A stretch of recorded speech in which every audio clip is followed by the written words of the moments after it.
On all 5 continents of the planet, year after year, they have recreated and reenacted olden ways, the crafts of the Middle Ages. Now see the best of the best, the way of a warrior. Who will survive to the very end? Who will be the hero? And who will turn out to be the winner?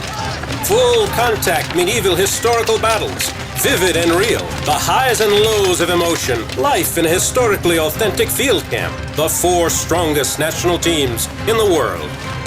Steel, courage, victory, Battle of the Nations. On this series, you will see national teams in historical medieval battle. Reenactment is not just a hobby, but a way of life. An expensive way of life. Genuine battle armor, true replicas of weapons. Actor Artyom Terekhov. Middle Ages, I like it. One who really needs a victory will win. The first mass buharts between the teams of Ukraine and Russia. The national team of Ukraine in historical medieval battle. In an open qualifying tournament, the strongest martial clubs from Ukraine were in competition for the Ukrainian national team. 50 of the best fighters of Ukraine were chosen. Their captain, Anton Trubnikov. Fighters from Kiev, Kharkov, Lviv, Odessa, Rivne, Dnipropetrovsk, Zaporozhye, and other cities are here. At first, we wanted to organize a festival in Ukraine.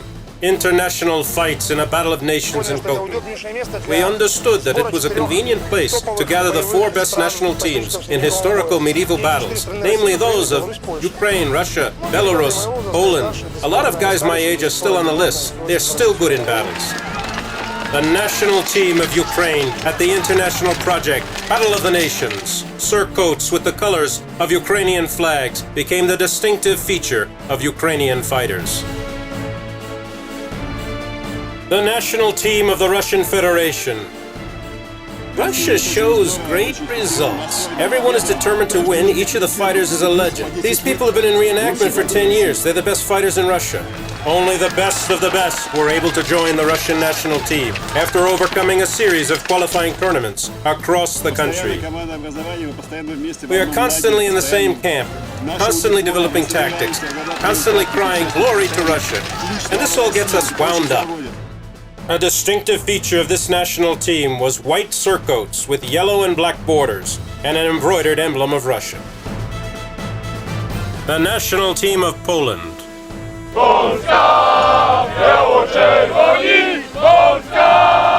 The captain is Hubert Filipiak. We were invited to the Battle of Nations by our friends. I organized a rally of captains whose teams practiced buharts in Warsaw. So we gathered and got an invitation to the festival Battle of Nations. And we decided that I would be the captain of the team, and together with my friends from other clubs, we would gather our national team, attract fighters from different regions of Poland. Full contact medieval battles are recent in Poland, but despite this, representatives of the best Polish clubs provided the national team with excellent fighters. But we like to train a lot, we want to fight seriously and be friends. The best fighters of Poland are at Battle of the Nations. The national team of Belarus, fighters from all over the country. Ivan Kravtsevich, captain of the team. We take part in all nominations. We have enough men and are ready to fight. The most trained fighters with great combat experience became members of the Republic of Belarus's national team. We represent a large number of clubs, which include more than 10 different clubs, not only from Minsk, but also from other regions. They managed to come together to prepare for the festival, and preparation meant joint trainings and working out an ability to fight together with teamwork, and so on. Belarusian national team conducted diligent and serious preparations for Battle of the Nations. The most important thing is that we are a single team, and as for our fighting spirit, it's always high. All the fighters of the national team of Belarus had the same surcoats, and a white bison on a blue background became the symbol of their team. Historical reenactment of the Middle Ages is a movement involving thousands of people across the world. First First of all, we're interested in historical reenactment and living history. We rely on authentic and reliable sources. If to speak about a costume, for example, it should be manufactured with maximum authenticity from natural materials. For this costume, I spent a week. I made everything with my own hands. A medieval authentic costume is a first step. Several buttons were missing in yesterday's feast. Is it a jacket? It's a cotardie. Actually, we are living in this camp, living for 5 days. Nothing modern should be in the camp. All household items and clothes that are used by reenactors are replicas which recreate the materials and shape of their medieval counterparts. All these things create the extraordinary atmosphere of the Middle Ages. Reenactment is not just a hobby, it's a lifestyle. But we are not alienated from real life. We are usual people, citizens of Ukraine, who just like active sports and leisure activities. They are usual people, like all of us. I work as a school teacher. I'm a commercial director. I work as an accountant. I'm a programmer. I'm a psychologist in real life. You won't believe it, but I'm a doctor. Clubs come to the festival, set up camps, live in historical tents during the event. Different but very interesting people come here. My name is Artyom. My surname is Terekov. I came here together with the Russian national team. I like to be here. There are a lot of sociable people, very beautiful girls at the place. New acquaintances are an integral part of medieval festivals. At the festival, girls are responsible for cooking. They give water to the fighters near the lists and support them spiritually. Usually, people acquire a lot of new acquaintances at festivals. Love and jealousy, medieval romance. There isn't much free time at the festival. Girls are engaged in cooking and maintaining camps. After all, the way to a man's heart is through his stomach. It should be noted that many military clubs often do not have girls in their membership. So men are responsible for cooking and maintaining the camp. The epic of the Middle Ages attracts me. I would like to live in those times. But the main thing for the men is the fighting.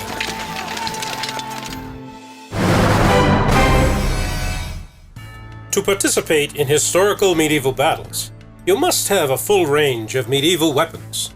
A fighter chooses weapons depending on the features of his combat skills and aims. All elements of the medieval weaponry are handmade and tailored to the owner. A full medieval protective complex includes body armor, protective elements for limbs, head and neck, hands, and sometimes feet. Armor should be historically authentic, reliable and impact resistant, and relatively light, not more than 30 kilograms. Only an experienced master can provide the proper combination of all these characteristics in armor. Armor is quite an expensive thing, and an expensive hobby. A cost of an armor kit together with weapons is about $1,200 to $1,300. An armor of higher quality and authenticity may cost $5,000 and even more. During festivals, reenactors have to take care of the technical condition of their armor, maintain high levels of aesthetic appearance to get rid of rust and dents. Often, the quality of the equipment greatly affects the outcome of the fight.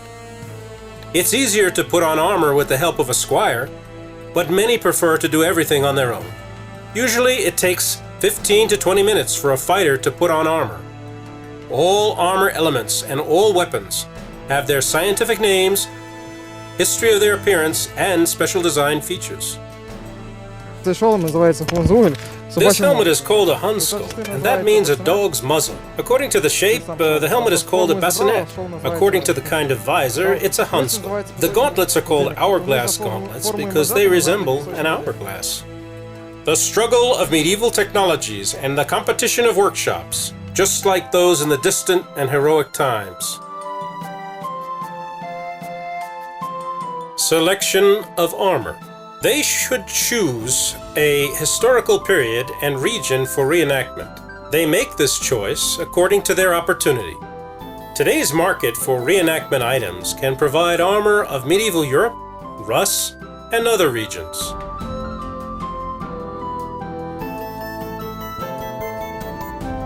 Often, the first introduction to the world of medieval armor and weapons starts with the sword.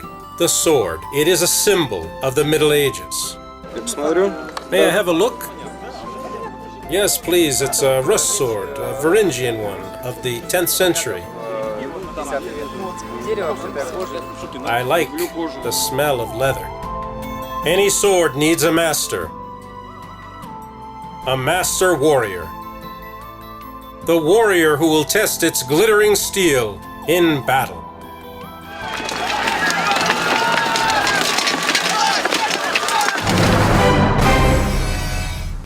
The time of the first agreed bullhearts is coming nearer. The fighters from Ukraine get ready for battle and are preparing their armor and weapons. And here come their opponents, the fighters from Russia. Who will win today? Ukraine or Russia? I think the one who really needs a victory will win. A minute before the battle, marshals are checking replicas of the weapons one more time. I will go to win. Forward to the attack.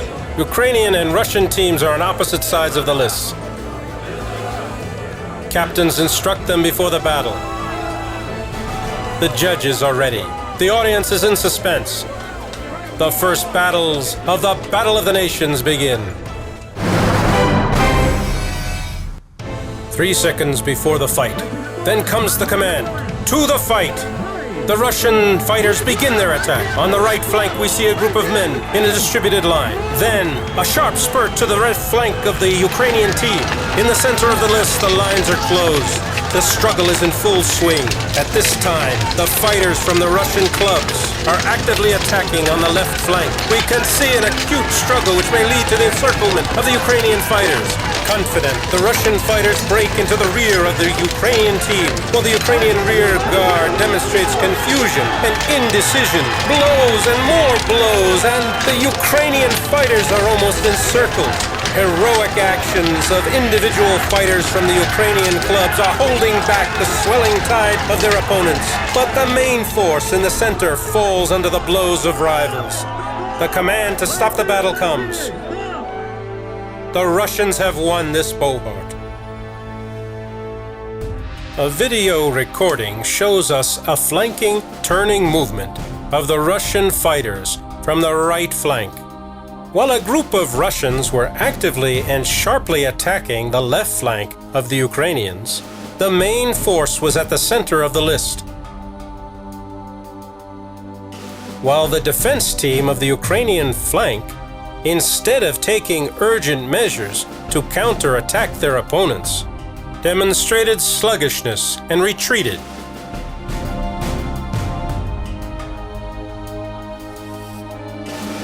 Their actions were disorganized.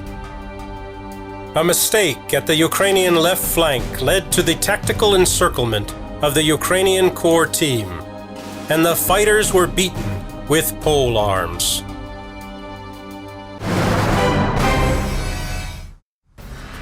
Soon, the command to the fight will be given, and the men will take their places to participate in the second buhart. For now, they are freshening up, discussing their errors, sharing impressions about the battle. I hit one man below the neck really roughly.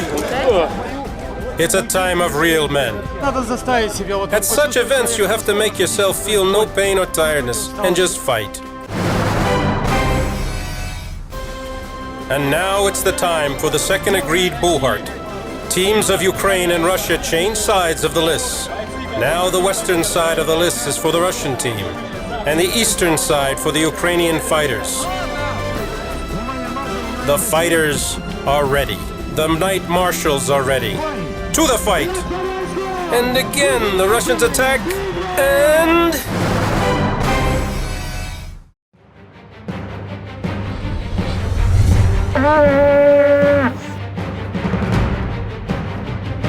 We reenact not only wars, but also everyday life. I asked if we will fight. He says we will. Not just some clubs, but national teams arrive here. Specific teams. We see them for the first time. Only the best fighters get here. Russians are so tough that it's scary. It's very difficult to win.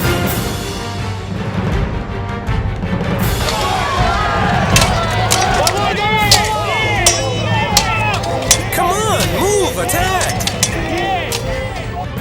He's nimble, very smooth. The strongest opponent here is the Ukrainian national team.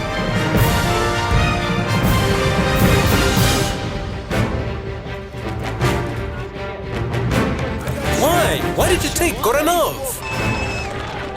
We trained a lot, so we hope to win. I was in the middle of the fight, so I can tell why we lose. I can tell why I lose. We are the strongest, the most skilled, and we will win. They thought they would take the hill and get the victory. I always worry a lot. They could do nothing. These are not staged battles. Everything is real. They squeezed us, but we're not fools.